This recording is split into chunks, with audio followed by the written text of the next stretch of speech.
Integrity is like job and life insurance. Grace and peace, everybody. Welcome to Sabbath School Study Group. My name is Chris Bailey. This is part number 3 of our 5-part series, and we're talking about integrity today. We're looking at planning for success, the experience of work. There's nothing like working with integrity because that integrity is very much a preserver. It's a keeper, not just for your job, but even for your heart. You know, when I hear that word integrity, there are different ideas or definitions that others may have. So we're going to go through the word to see what is God's idea or ideal when it comes to integrity. That brings us now to Psalm. Psalm 25:21 says the very point about working and living with integrity. It says, "Let integrity and uprightness preserve me, for I wait on thee."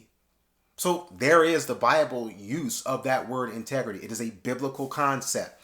And what the psalmist is saying here is that integrity, whatever it is, we'll get to the definition in a second, it preserves, it keeps, it actually protects, it allows us to stay afloat, it allows us to be shielded from. So if this is what integrity will yield as a benefit, what is it? What does it actually mean? Let's go back to the word, because the word gives several other concepts to understand what integrity actually is. See, in Psalm 18, there are several verses where we'll look at these first 3. In verse 20 to 22, it says, "The Lord rewarded me according to my righteousness. According to the cleanness of my hands hath he recompensed me. For I have kept the ways of the Lord, and have not wickedly departed from my God. For all his judgments were before me, and I did not put away his statutes from me. For I have kept the ways of the Lord. I have walked in his statutes." And it talks about clean hands. You know, a lot of people will use that term, being caught red-handed. And I actually forgot where that term. I used to know where that term came from, but it does not come to my mind right now. Look it up after the study. But the opposite of being caught red-handed is the idea of not having dirty hands. That's what integrity is. Keeping your hands clean. Some people may even use the term keeping your nose clean, so you can breathe deeply and breathe well and thrive. Keeping our nose clean, keeping our hands clean. This is what integrity is. It's doing what God has said even when no one is looking. Because actually, even when no one is looking, God is totally looking. He's always looking.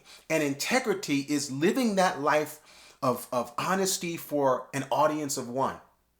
Not for the crowd, not for social media, not even for glory, not even for bag or for money, but because it's what God says.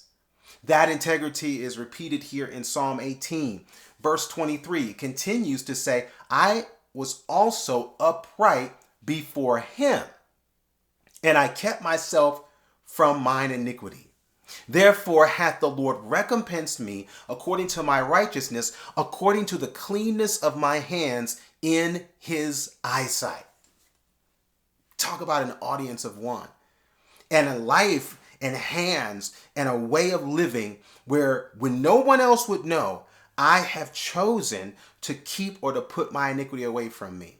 So many applications to this concept that have nothing to do with the job or money, but the Christian life of being obedient, not for reward, but for righteousness' sake, to honor God, not to get something from him, but because of what he's already given me, I want to give this back to him. I'm going to keep my hands clean. I'm going to watch what I say. I'm going to watch what I do.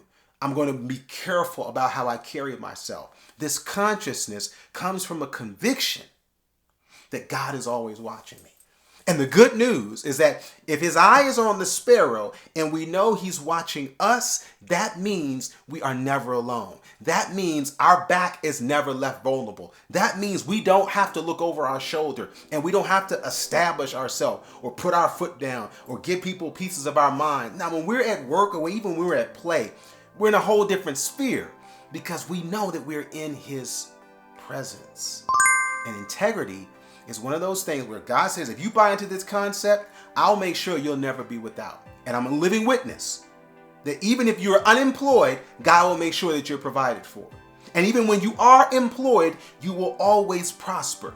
It doesn't matter about your financial or your job situation. It's all about that heart. And if you make that decision to keep it real and to be honest, what did he say there? What did he say? Let integrity and uprightness, yes, they will preserve me. I'd rather be preserved than perpetrate.